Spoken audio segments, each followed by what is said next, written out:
The playoffs are here, and you can predict the action all the way to the finals with FanDuel Predicts. Predict the spread, the total points, and even the game-winning moments that make the playoffs. Sign up and get a $25 bonus with FanDuel Predicts. Offered by FanDuel Prediction Markets, LLC, a registered futures commission merchant. 18-plus bonus is non-withdrawable and expires 7 days after receipt. Trading derivatives involves significant risk and may not be suitable for all investors. Manage your activity with their consumer protection tools. Restrictions apply. See terms at FanDuel.com/predicts/bonus-offer-terms. In the squadron, they called him Bullets, but we call him Greg Kelly. Greg Kelly is on the air On the Red Apple Podcast Network.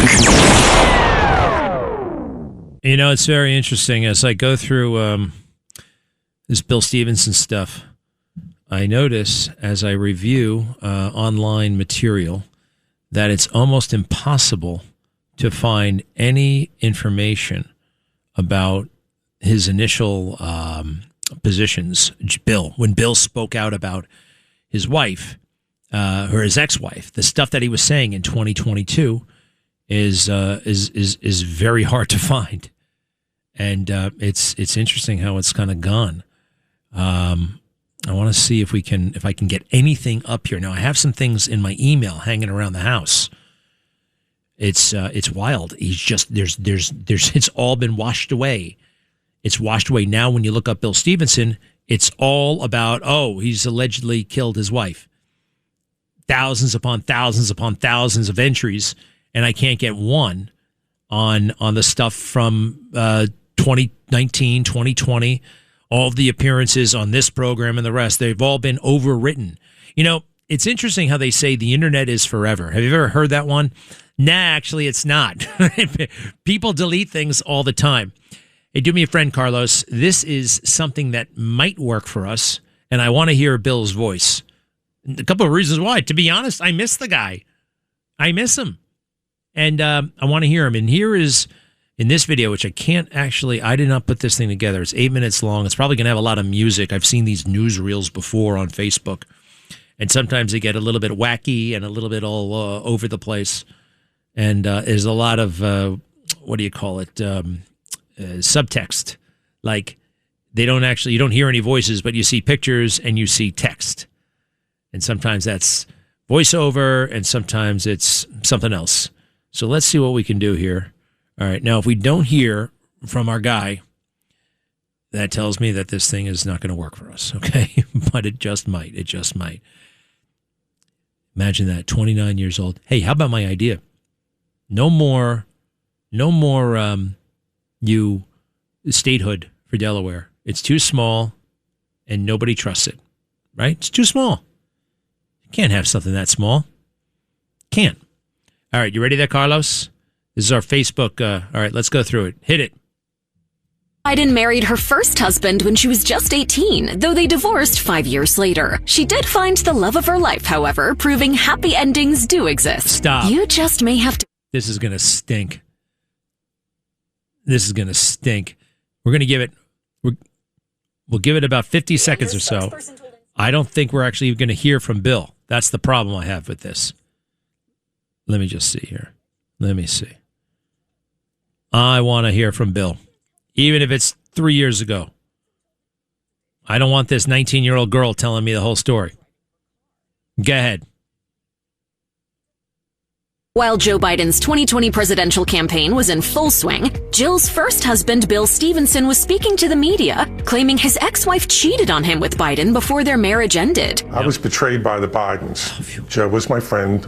Joe was my wife. He also said he'd be voting for Donald Trump. According to Stevenson, Jill first met Joe in 1972 when he was running for senator, and their friendship turned into an affair in 1974. This Stevenson sounds like claims artificial intelligence, for crying out loud. You hear the music in the background? Keep going.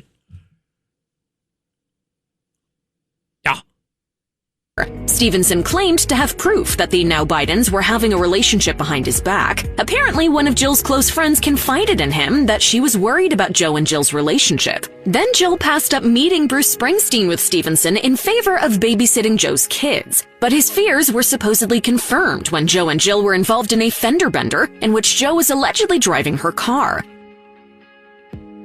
He told Inside Edition that he confronted Jill about the outing with Joe. She didn't say anything. She just looked at me. I said, you got to go.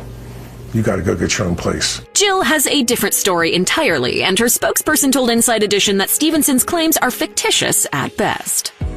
One can't help but wonder how things would have turned out if Bill Stevenson didn't confront Jill about his suspicions all those years ago. Would they still be married today? Would Joe have married someone else? Was Jill and Joe's alleged affair even real? Those are questions we'll probably never have answers to. Shut up. I've had enough of this woman. All right? I mean, that's got to be AI. I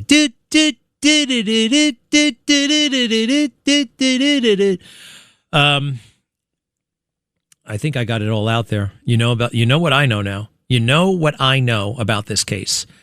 And with the possibility that you guys, the people who have called in, and I got a couple of more here with Bill Stevenson. I am curious if you can advance this case. And if you can't, that's fine. But Ronnie, you wanted to say something about the Bill Stevenson matter. Go ahead. Yeah, I was talking to somebody, and they told me, I don't know how true this is, that the first time that Joe Biden met Jill, was at a function through Cindy McCain. They were at some kind of Senate function, John McCain, Cindy McCain, and Joe said, to Cindy, like, who's your friend? Like he had eyes for her. I don't know how true it is. Decades ago. I mean, this can't be true for a couple of reasons. Let's see. When did what's his name get to the Senate? He got to the Senate after he was in the Congress. I think he got there in 1986. McCain and Biden. They got married in 1977. Joe and Jill, and McCain wouldn't have crossed his path until later. Okay. All right, I appreciate it, but that doesn't sounds like he's talking. It must have been some other girl that they had eyes for. All right, because apparently, hey, guys, unfortunately, will be guys sometimes. You don't have to be. You don't have to give in. I'm trying to be a good boy, but you don't have to give in to these impulses. But when Washington and you're away, and oh boy, the temptations must be dramatic. Who's this? Steve? Yeah. Hey, Greg. I've listened to Mr. Stevenson on your show. I didn't read his book, but you did, right? No. You read his book? Oh, okay. I did. Okay, did anybody ever ask him? He says when he becomes aware of the affair is 1974, and he was admittedly real busy and tied up, leading to, and it begs the question, Mr. Stevenson, is it possible this was going on back to 1972, before Joe's first wife died, which may allegedly explain a despondency that led the first Mrs. Biden to make a turn with 3 small children in front of a truck? I've never heard anybody explore that. So I guess you never have either with him? Well, a couple of things. Number one, the book. I was a little frustrated with Bill in the book. All right. Bill was talking about this book for a long time. And quite frankly, I think the book that he did was a little bit beneath him. Okay. He was talking a big game about the book. I had a dispute with Bill about the book. All right. Not about money or anything like that, but in the way it was handled and what he put in there and what he didn't put in there. I had beef with the book. And it really wasn't much of a book. It was very thin. Just wasn't, I didn't like the book. So, and regarding that, Bill is pretty confident that it started later. But I have heard others raise that issue. They've raised concern about that. Despondent, all that stuff. And Joe himself has told different stories about the moment, about when she died. He said that it was so strange that he would say the driver was drunk. The truck driver was drunk. He liked to drink his lunch. He had to take a story, and politicians do this all the time. They take a story and they feel like they have to make it better. They have to make it, they just have to exaggerate it. They do it all the time. I don't know why. I actually heard Bill Clinton make a joke about this.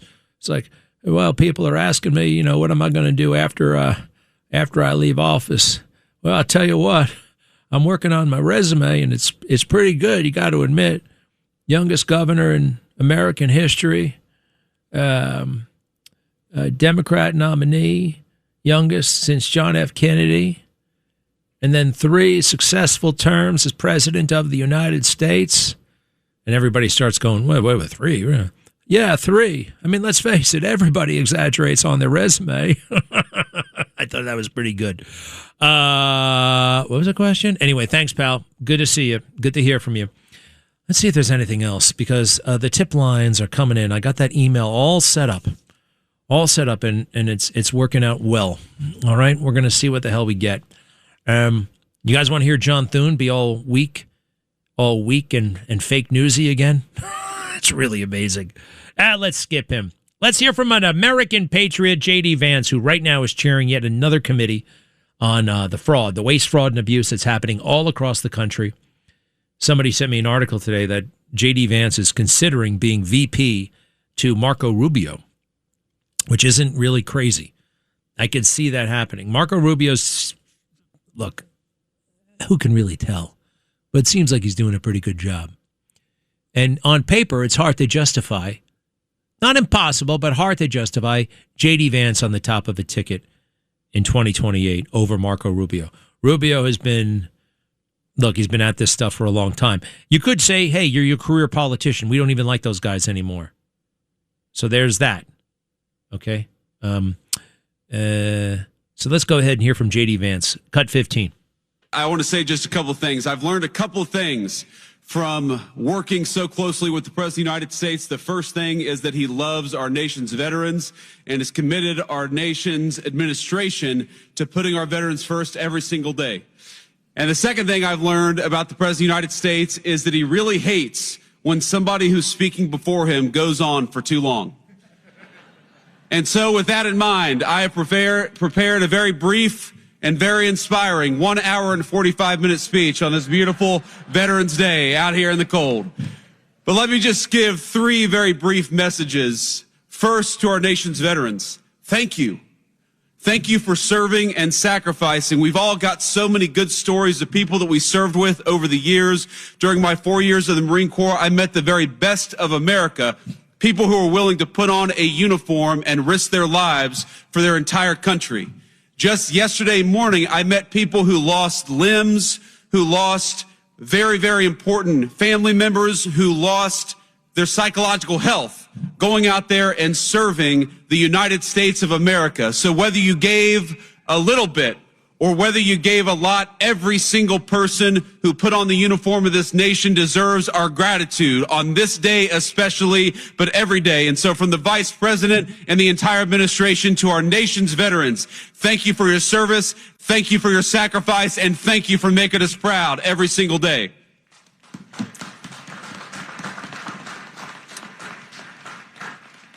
The second message is to the nation's political leaders. I happen to believe that the most valuable resource that we have isn't the incredible wealth of natural resources of this country, as amazing as it is. The most important natural resource that we have is that we have hundreds of thousands of young people every single month who sign up to put on the uniform and risk their lives for their fellow citizens. That is a resource we cannot squander. That is a resource we must protect. And so to every elected official who's here today, our obligation, our sacred responsibility to our veterans is to make sure that the American military is the bravest and best fighting force anywhere in the world, and to make sure that every time we ask our nation's military to go off to war, we give them the training, we give them the resources, and we give them what they need to kick the enemy's rear end and to come back home safely and quickly. That is our obligation to you. Hey, what's up with the applause? It's like 6 people in the room. All right. Look, that's what he sounds like when he's making a great speech. Greg Kelly on the Red Apple Podcast Network. You spend any time on Instagram, and there are always these things come up. You know, how to live like a Wolverine, how to be the master of your domain. And they call it a micro behavior that make you magnetic. Does this sound like viable advice? Let's see. Number 1, pause for 2 seconds before responding. Give the impression that you're thinking. I don't know about that one. How about just think? Why bother to give the impression that you're thinking? Why not just think? I don't know. Maintain eye contact until they finish speaking, not until you start. Use their name just once during a conversation. Ask a follow-up question instead of diverting the conversation to your own. I think I do some of this stuff without thinking about it. Hey, Stephen Miller, the hotshot in the White House. This is possibly the second most powerful person in America. And he's speaking right now. Okay. Very, very bright. Been with Trump since the very, very beginning. And he's about to take the microphone. He's the number one domestic policy advisor, but his advice goes way beyond domestic. He's doing international. He's doing Iran. He's doing Israel. He's doing all that stuff. His name is Stephen Miller. And he's kind of a buddy of mine. It's kind of cool.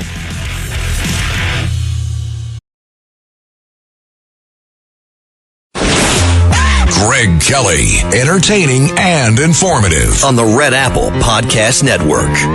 Hey, this is great stuff here. Key Biden DOJ official raised red flags about the FBI's Mar-a-Lago raid. I can't wait to get to this. You know, obviously that was how they did that, and they're not going to get away with it. All right, there will be accountability. But first, this is what communism sounds like. When they're just, it sounds to like the casual observer, like they're just bad-mouthing slumlords, right? Bad landlords. And nobody likes bad landlords, right? Although it's a very convenient boogeyman for communists, all right? Mamdani has made it quite clear. He wants to take over private property. And it's interesting how he does it. He dresses it up a little bit, but not enough. Okay? This is it. Can't say he's not doing what he's doing what he said he would do. Here it is. This is what it sounds like. Go ahead. When necessary, we will take aggressive legal action to remove negligent owners and property managers. And for buildings that have suffered chronic neglect, we will work to transfer ownership to responsible stewards.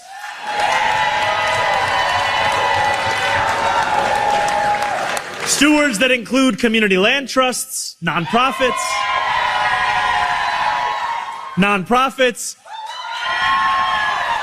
or even the tenants themselves.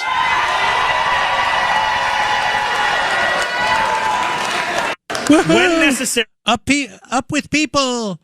They're going to take over the building. No more landlords. Yay! It's going to be great. Oh, yay! That's communism, baby. That is communism. Oh, the dirty landlords. Hey. All right, wait, hold on a second. Hold on. Here's Vance again. J.D. Vance, back at it on the case of the fraudsters, the genuine fraudsters. Go ahead. In the nationwide fight against fraud, we are ready to partner with you.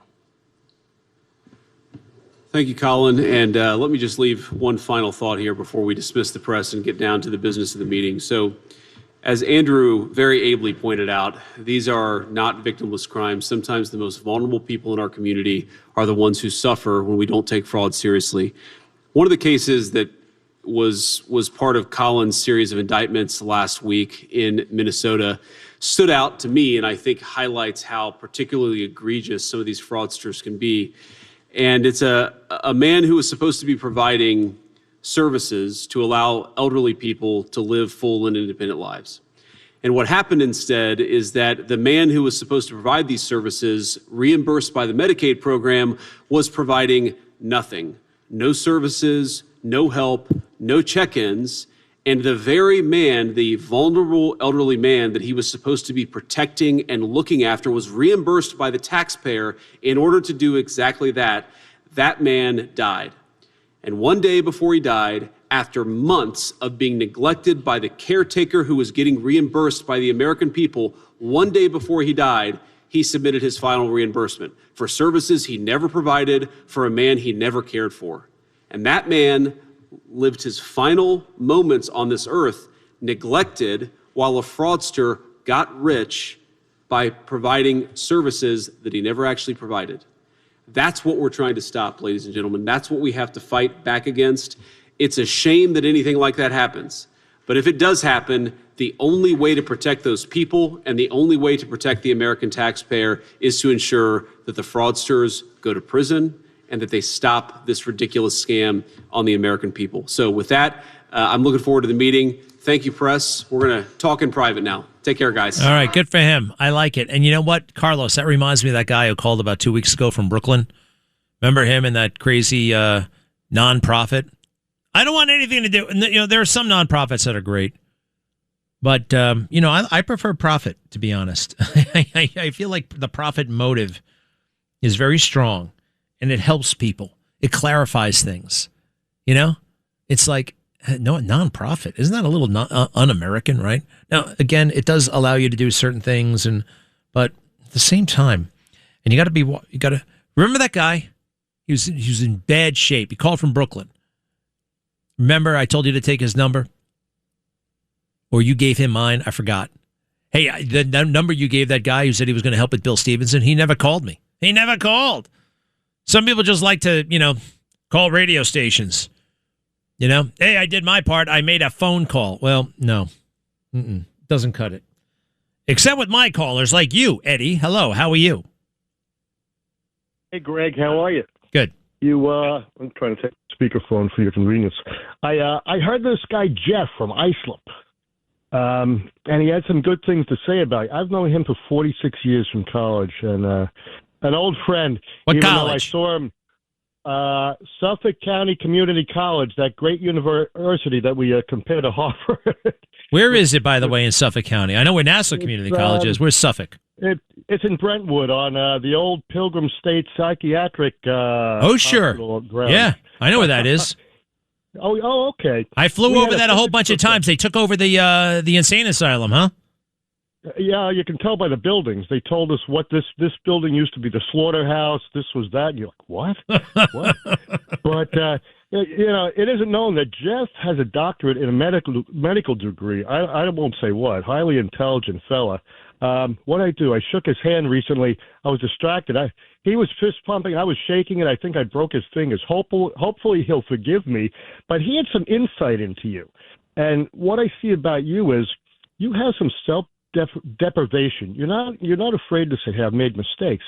But we're better for that. You teach us. You give us insight into ourselves. Also, it's great when you have your father, Ray, on. I know how you love your family. You have your wife come in, bring your lunch. You have your kids on. And you know what? You don't bring a name like, I'm George Plimpton. You bring Greg Kelly's reality to the radio. And I'm sure that, you know, John Katz just loves it. You got 3 hours, Greg. And you live under the eyes of God, like myself. And you really keep the radio real. You have doubts, you have concerns, and you have such insight into things. And we really thank you for that. And one day I bumped into you at the Oscar party in the office, Sean's Oscar party. I was telling you about a girlfriend who's an old girlfriend that's in love with you, kind of looking at me like I was nuts, but you didn't remember. I met you at the Super Bowl thing in the city and said, she's over there. Her name's Veronica. She's probably listening. She's going to kill me.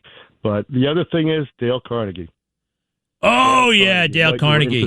Yeah. How to win friends and influence people and how to stop worrying and how to start living. I taught this course for years.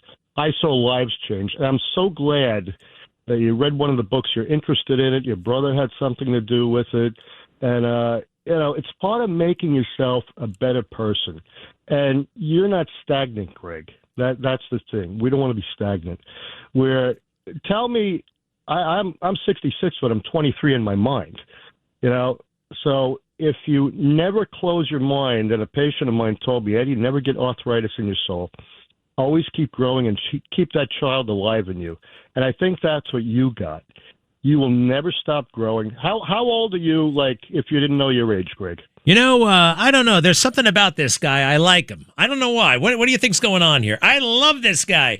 Hey, man, I appreciate it. I have no idea. But you know what? Yeah, you know, sometimes I'm all mixed up, and sometimes I'm, I don't know, man. But you know what? That second book you mentioned, that's the one. It wasn't so much the Win Friends, Influence People book, because to be honest, the title sounds a little bit like, you know, it doesn't sound like the most wholesome mission, you know, win friends and influence people.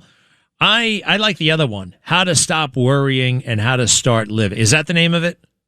Yes. The first one sounds like coercion, but it's a great communication book. It is. The title is, I would have reworked, but that other book is interesting, and he tells about his anxieties. Like, he came to New York, he lived in a crummy apartment, no hot water, nothing, and he was anxious as hell all the time, and he beat it. And then he built one of the biggest companies in the world, right? And it's very interesting. Well, you're great, and thank you very much. And tell your friend I said hello. And what else? The lunatic asylum. I used to fly over that when I was learning how to fly at Republic Airport. Sir, we appreciate it very much. We'll see you later, okay? And maybe I'm doing too much of the self-deprecating. I didn't know I was doing that much of it. To be honest, self-deprecation is, who never does any self-deprecation, and I admire it and I respect it? President Trump. Once in a million years, he'll say something about himself. Could you imagine me if I drank? Whoa, he says, I've done a lot of things.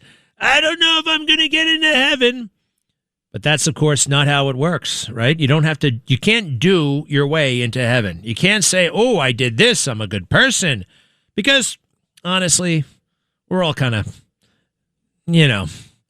I told you the story. I'm not going to tell it again, but when I did that good thing, and I thought, look at me, I'm doing a good thing. Yeah, I'm great. And then I thought I could do, hey, since I'm doing all this good stuff, why don't I do something that's morally questionable? And I felt entitled to do it. Entitled. And then I stopped myself. Hey, NASA is updating the plans to go to the moon. It's very aggressive. Anybody remember that show, Space 1999? It was always weird. It was always on an odd time on like Saturday afternoon when you weren't expecting it. I'm like, is this Channel 13? What the hell are we watching? The atmosphere was kind of British, but not really. And it had that Martin Landau, and it was kind of boring, but I had no idea what was happening in any episode. None. And why the hell they couldn't get back to Earth, I couldn't figure that one out either. But what they're showing right now on the moon looks a lot like the stuff we saw in Space 1999. And if we get there, and if we get there in a big way, you know who's going to be responsible? President Trump, the crew of the Artemis II, who I met about 2 weeks ago, and Jared Isaacman.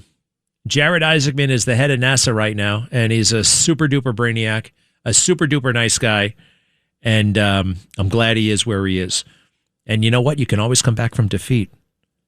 He was chased out of Washington, D.C. last year. Last year, somebody said, take him out, and they took him out. And people like me stood up for him. I said, what are you talking about? He wrote a check to a Democrat. President Trump used to write checks to Democrats. Don't worry about it. He's qualified. And he got the job. He didn't give up. I'll be right back. Greg Kelly, entertaining and informative on the Red Apple Podcast Network.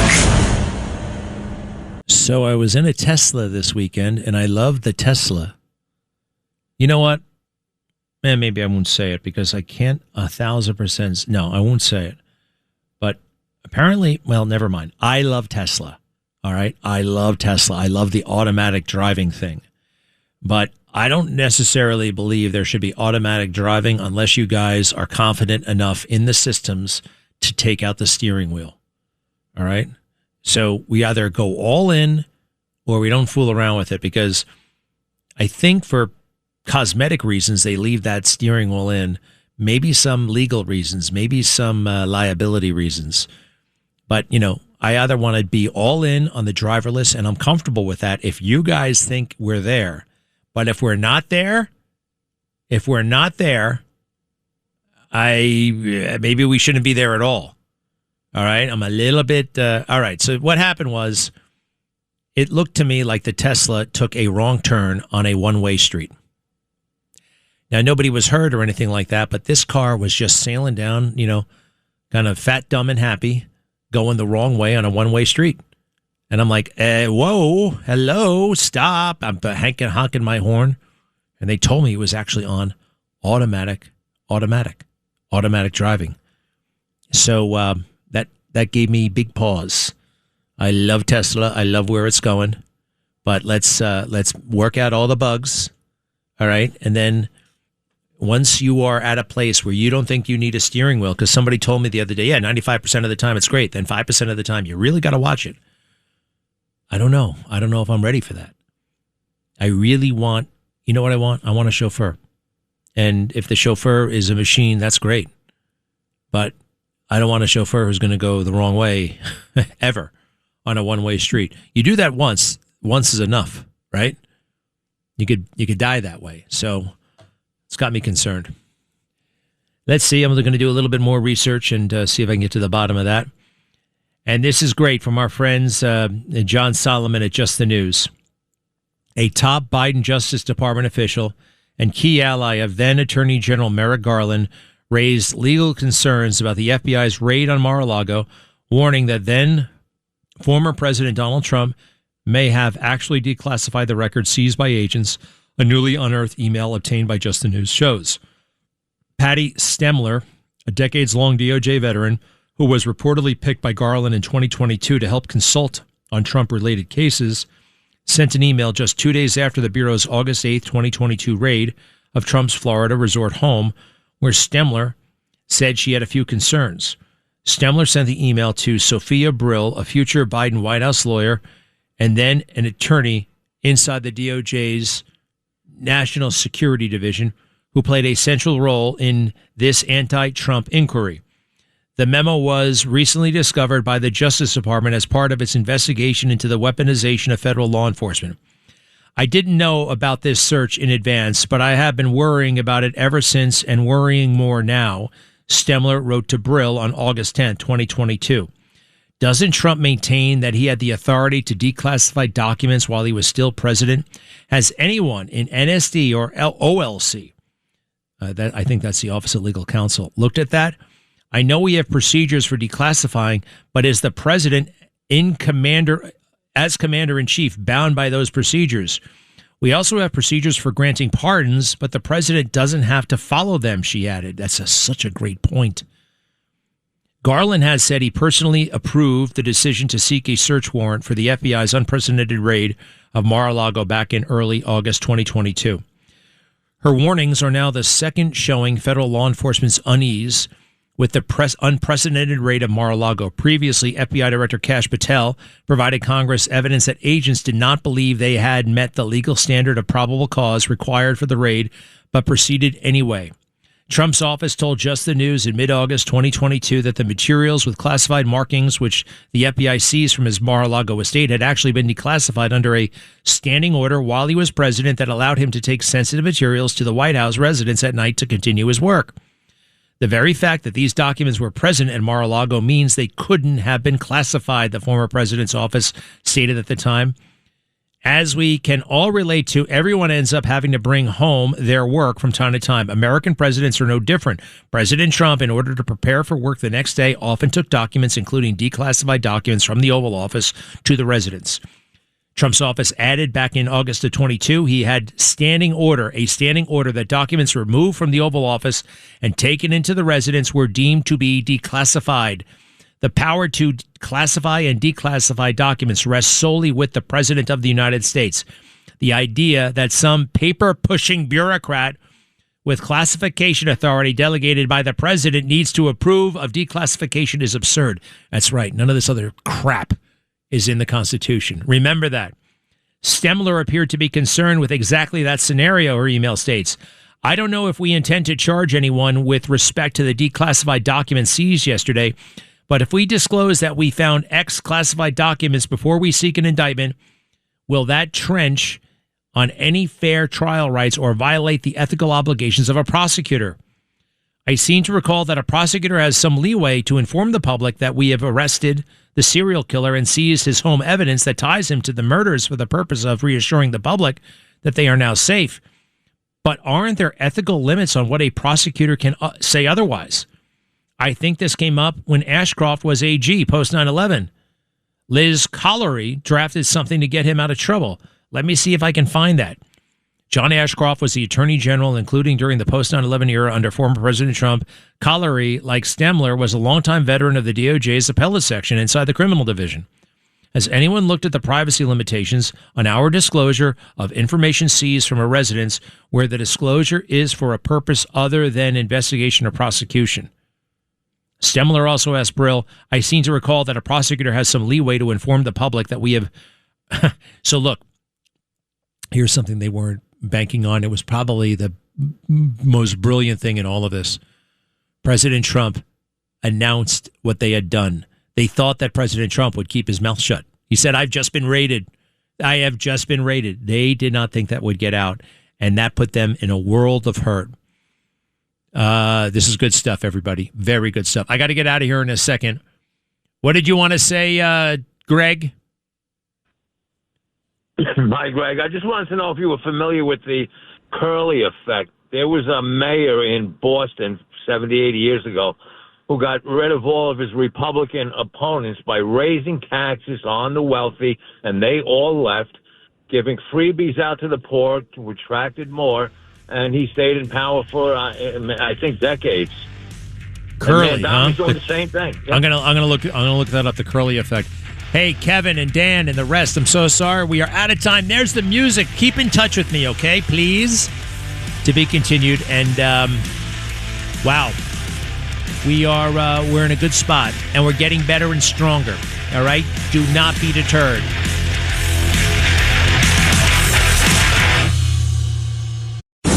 Thanks for listening to The Greg Kelly Show. You can hear The Greg Kelly Show weekdays at 12:15 on 77 WABC. If you like the podcast, share it with your friends and listen anytime at WABCRadio.com and download the WABC Radio app. Hit that subscribe button on all major podcast platforms. Plus, follow WABC on social on Instagram, TikTok, Facebook, and X. See you next time for a new episode so you never have to wonder. What the heck is going on here?